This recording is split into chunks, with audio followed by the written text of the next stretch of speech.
funds ang pinag-uusapan, kung wala silang mapakitang ebidensya na tunay yung mga taong to, mas magiging matibay ang ebidensya laban sa impeachment. Di talaga tumatindi si confidential pan nga di ba? Confidential. Meaning pag nag-liquidate ka niyan, hindi mo naman pwedeng sabihin yung totoong pangalan niyan. Ito na naman, sige, pasiklabin ulit natin tong issue ng impeachment. Kasi lumalabas sa survey, ayaw ng mga tao Ipaalala natin kung bakit natin i-impeach si VP Sara Duterte. Ilabas natin tong confidential pan na to, na mali ang paggamit ng confidential, na maling tao ang pinagbibigyan, na talagang kaduda-duda dahil itong mga tumanggap ng confidential fund dahil yung pangalan ay masyadong kaduda-duda at kahina-hinala. Magandang araw sa atin mga insan. Ako po ang inyong banat insan, ang bungisisyong insan. Nagbabalik na naman para sa isang makatotohanang reaction, opinion at komentaryo. At syempre mga insan, palambing naman dyan, lalong-lalo na po sa mga bago lang dito sa ating channel. Mag-subscribe naman po kayo at i-hit ang notification bell. Libre lang po yan, wala pong bayad yan mga insan. At pagka na-hit nyo yung notification bell na yan, lagi po kayo ma-update pag may mga bago tayong video. Libre lang naman mga insan, kaya pindot na.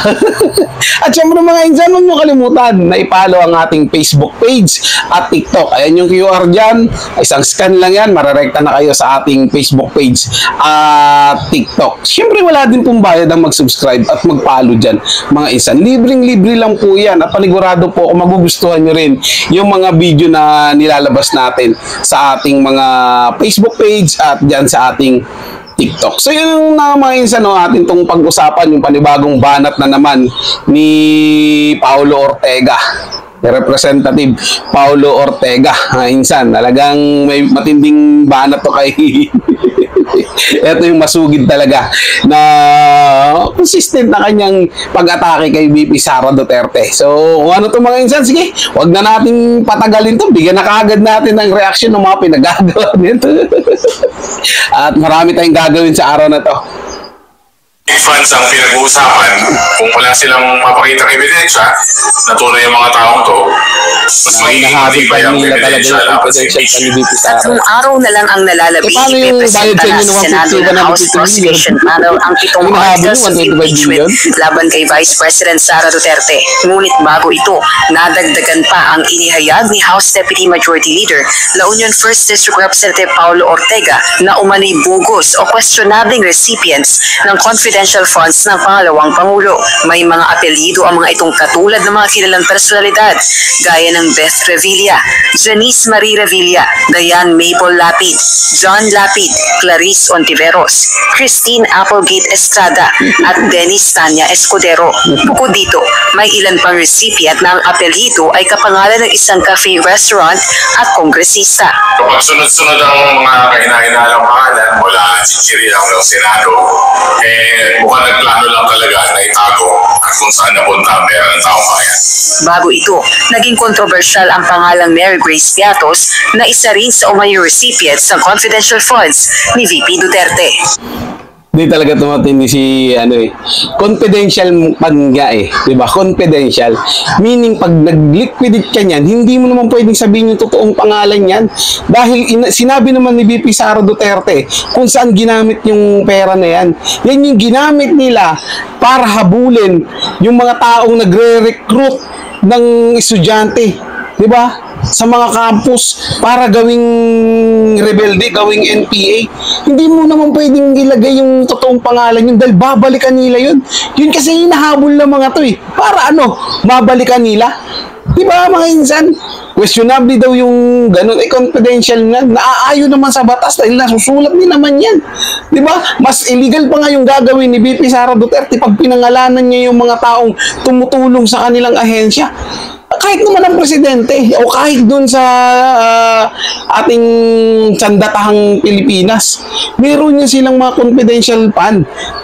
At kapag nag-liquidate ng taong binayaran nila doon, hindi nila sinasabi yung totoong pangalan. Di ba meron niyang isang bang ahensya yun mga insan, yung ginisa din sa Congress nakaraan Di ba? Sinabi niya na, sige, pwede naman tanggalin yung confidential sa amin Hindi namin pwedeng sabihin kung sino binigyan namin yan. Di ba? Dahil yung pagiging confidential nun, mawawala na. Yun ang gusto nilang gawin confidential niya eh. Kailan ba pwede mong sabihin yung etong confidential na tao na to, ito yung pangalan niya. Paano ba naging confidential yun? At inananaw rin niya ng COA, di ba? Sinabi na walang mali, inaasya mo na ko, hindi lang talaga nila matanggap, hindi nila maintindihan at pinipili talaga nila sino yung piatos na yun. At ito, pinangalan doon sa may apelido, hindi rin nila matanggap kung sino. Di ba? Ang nakakapagtaka kasi dito sa kanila mga insan, yung hinahabol nilang 125 million kay BP Sara Duterte sa confidential fund niya, paano naman yung 150 na binigay doon sa mga pumirma? Di ba? Saan ginamit naman yun ng mga pumirma? Yung iba nga hindi na nabigyan. O saan din ginamit nila yung $500 million na nagastos sa isang araw lang ni Martin Romualdez? O kalat na yan sa TikTok at Facebook. Di ba mga insan? Bakit ayun? Walang tanong-tanong. Mas malaki, ilan yung pumirma na babayaran ng 150 million? Tapos ang hahabulin, 125 million? Di ba mga insan?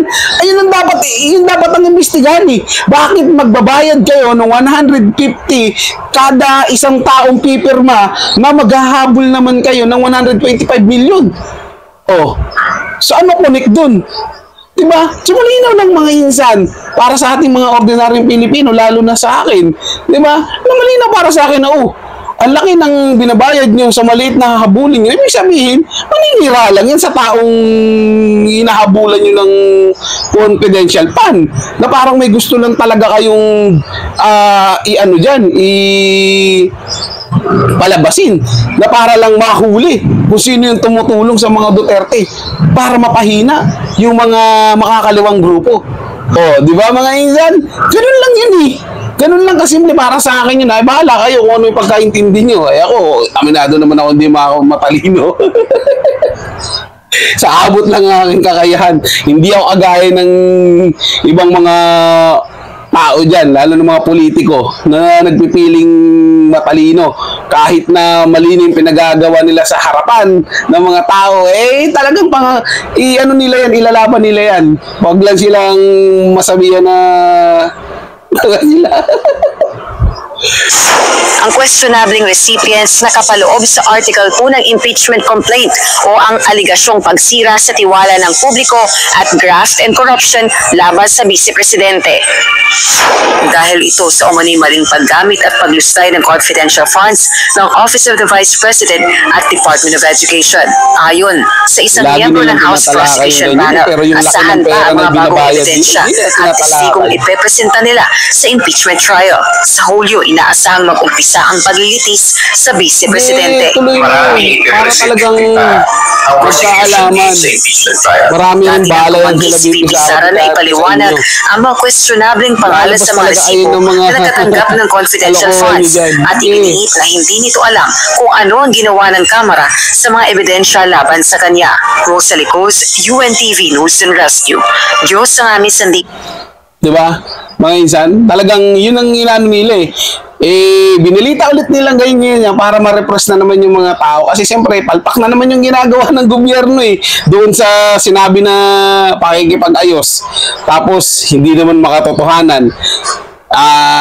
Pinagre-resign yung mga tao.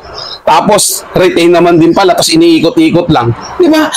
Para naman mapagano yung kamalian doon. Ito na naman. Sige, pasiklabin ulit natin tong issue ng impeachment. Kasi lumalabas sa survey, ayaw ng mga tao Ipaalala natin kung bakit natin i-impeach si BP Sara Duterte. Ilabas natin tong confidential fund na to, na mali ang paggamit ng confidential, na maling tao ang pinagbibigyan, na talagang kaduda-duda dahil itong mga tumanggap ng confidential fund dahil yung pangalan masyadong kaduda-duda at kahina-hinala. Ay nako, mga tulonggis yung makagaya ninyo ang mauuto ninyo. Pero kami, naniniwala kami na talagang yung ginagawa ninyo is pamumulitika lang yan kay BP Sara Duterte. Dahil kung hindi, lahat, pati sa inyo, yung binigay sa inyo, yung binayad sa inyo, i-liquidate nyo sa harapan ng taong bayan kung saan ninyo ginamit yung pera. Yung 150 million di umano na ibinigay sa inyo pang proyekto ninyo, dinaan sa proyekto, sabi, di ba? Pumirma lang sa impeachment ni BP Sara Duterte. Lahat hanggang kahuli-hulihang sentimos ilabas ninyo sa publiko kung talagang hindi kayo namumulitika. O, di ba? Tingnan natin kung kaya nilang gawin yan, mga insan. Di ba? Malabo yan. Bagkus, etong ating ginagawa, sasabihin nyo, huwag nyo maniwala dyan, fake news yan, tao na yan. Ganun talaga mga insan eh. Hindi nila tayo papansinin kasi maliit lang tayong tao. Pero darating yung araw na mayroong isa dyan sa pamahalaan na magsasabi kung ano yung sinabi ko ngayon. Nabubuksan lahat ng mga confidential niyan mula presidente hanggang sa kongresista at hahabulin yung mga paayuda nila kung saan talaga nila tunay na ginamit yon. So ito na mga insan, yung banat ni Ortega kay VP Sara Duterte. Pakinggan natin siya kung sa mga pinagyayaw-yaw niya.